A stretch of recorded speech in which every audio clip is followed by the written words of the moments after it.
we move back down along our per worker production function, our balanced investment function, and our saving function. And we do that until we get back to our original capital to labor ratio, where actual investment equals balanced investment. Income goes back to output, our original output per worker level that we started at our original steady state. Again, this adjustment takes a long time, depending upon how far above the capital to labor ratio you actually are. The further above the capital to labor ratio, the longer it takes to get back down. So notice that this is, in some sense, just the mirror image of the first adjustment that we saw. So keep in mind, when we're not at the steady state, the adjustment mechanism for the economy is to compare actual investment with balanced investment. See what's happening to the capital to labor ratio, and follow that through to the production function, the investment function, and the balanced investment function. And that'll tell you where you're going. Also notice in these two cases, the economy is always going to a steady state. It's always going to go to a steady state. We can always identify the steady state because the steady state is where actual investment equals balanced investment. This is a steady state equilibrium situation. So if that's our steady state equilibrium, then, and the economy is always going to go back to a steady state, then we can talk about the steady state as being a stable equilibrium in the long run. A stable equilibrium in the long run. What we mean by stable is once we get to the steady state, unless something happens to an exogenous variable, there's no reason to leave that steady state. And if we do get knocked off the steady state, there are natural economic forces, investment versus balanced investment, that's going to pull us back to the steady state. Either the steady state we came from, or perhaps a new steady state. So that's the adjustment mechanism that we're looking at. Okay. So what we see then is when there's no productivity growth in the economy, we always go to a steady state. The capital to labor ratio will be constant, output per worker will be constant. Both the capital stock and the economy will only be growing as fast as the labor force. Okay. In this situation, we can say that the economy converges to the steady state in the long run. Okay. The economy is going to move back to the steady state. So it's also a long-run equilibrium for the economy. Now, what we need to consider is what happens if any of our exogenous variables in the model change. So remember, we had 4 exogenous variables: the saving rate, the labor force growth rate, the depreciation rate, and total factor of productivity. So let's look at each of those. And to motivate this, let's think about China's economic growth over the last 20 years. So we all presumably know that China has experienced very, very rapid economic growth during that period of time, both growth in real GDP as well as growth in output per worker. So on our vertical axis, China's been moving up. We want to see if we can't figure out some of the reasons why. Well, one of the things that we know about China is that in the early 1990s, China had a saving rate of about 10%. And today, China has a saving rate of about 45%. So what difference would it make if there was a big increase in the national saving rate? Okay. So that's what we want to look at. Let's suppose that the saving rate increases. Now, it's pretty easy in the context of our model to figure out what's going to happen. The first thing that we want to do is figure out where in our 3 functionals equations does the national saving rate show up. Boom, right there, in our investment per worker, saving per worker function. If we increase that in value, then our saving function will rotate up. We now have a higher level of investment.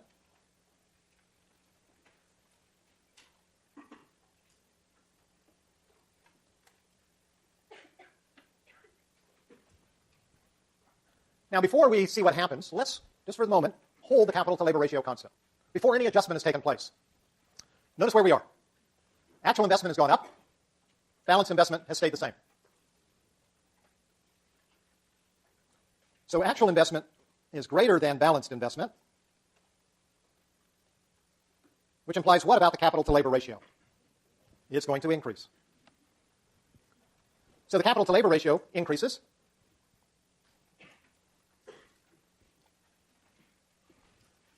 As the capital to labor ratio increases, we'll move up along our production function, our new higher saving function, and along our balanced investment line. This process continues until we get to point A.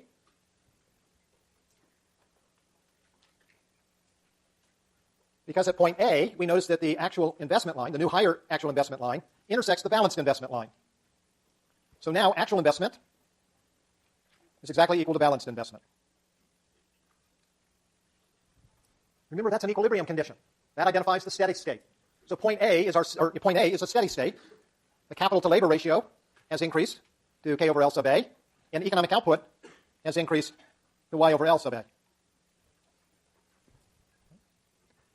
If you increase your saving rate, it will get channeled into more investment. More investment means a higher capital stock.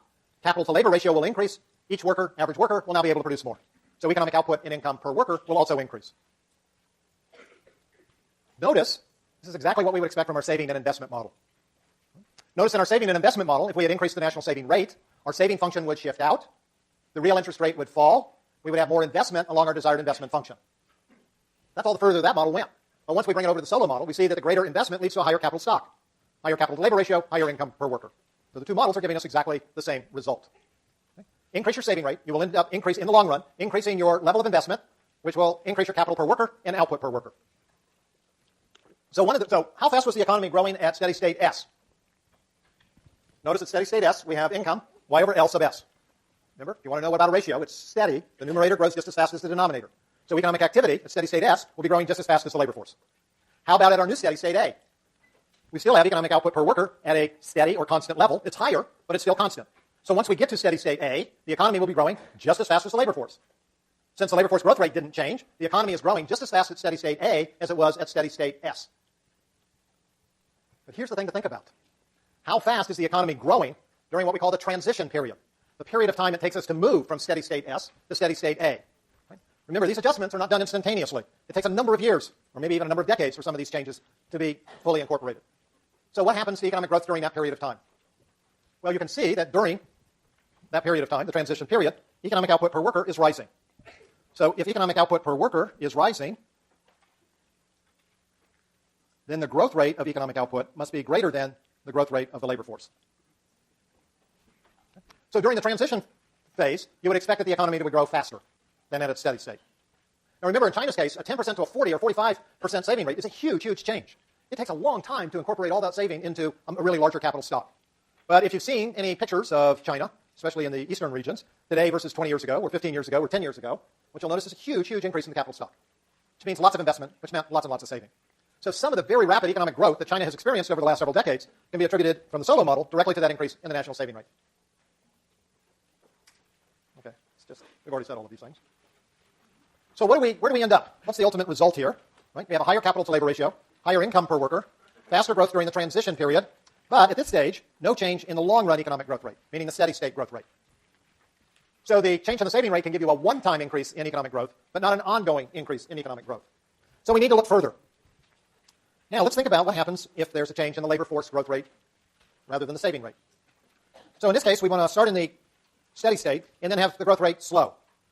So remember, in the early 1980s, China adopted a one-child policy. Family sizes were bigger than that before. So not in 1980, but roughly 15, 20 years later, the number of people entering the Chinese labor force started to grow more slowly. Okay? Every family had one child rather than on average a little over two. So the labor force growth rate slowed. Now remember, this is a growth rate. What we were talking about earlier with sudden substantial changes were things that were going to happen like in a single year. Here we're talking about growth rates, something that's going to change over a long period of time. Earlier we had talked about the baby boom generation in the United States and how beginning in the middle to late 1960s, that group of people started to enter into the labor force in substantial numbers. And we saw that the labor force participation rate went way up, and as a result, the labor force grew much more quickly during that period of time.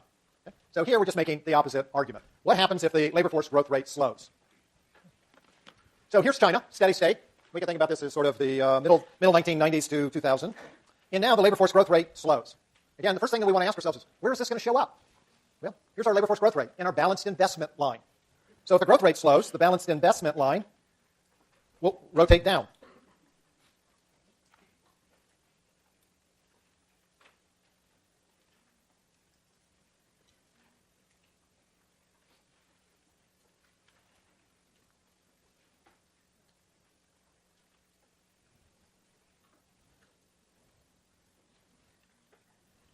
Okay, so there's our new balanced investment line.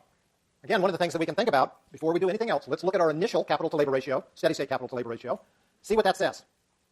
If we look at this difference here, what we see is that actual investment is greater than balanced investment. And that'll imply that the capital to labor ratio will increase. Now notice what's different between this and the change in our saving rate. When we increased the saving rate, we had more actual investment than balanced investment. But it's because actual investment rose. With a slower labor force growth rate, it's because balanced investment fell. Remember, one of the things that balanced investment is all about, we have to invest enough to replace all of the worn-out capital stock, what we're using up in the production process. Plus, we need to give every new worker the same amount of capital as every existing worker. If the new workers are coming in at a slower pace, it's easier to do that with any given level of investment. So now we end up then with the capital to labor ratio beginning to rise, pushing us up along the production function, the actual investment function, and the balanced investment function. That will continue until we get back to an equilibrium situation where actual investment is equal to balanced investment. So we'll now have a new steady state at point A, where the capital to labor ratio has increased, and that higher capital to labor ratio means that we've moved out along our production function to a higher level of economic output per worker. Notice the results look very similar to an increase in the saving rate. We end up with a higher steady state, one that's further to the right of the origin, a larger capital to labor ratio, higher level of income and output per worker. How fast was the economy growing at steady state S? Just as fast as the labor force. How fast is the economy growing at steady state A? Just as fast as the labor force.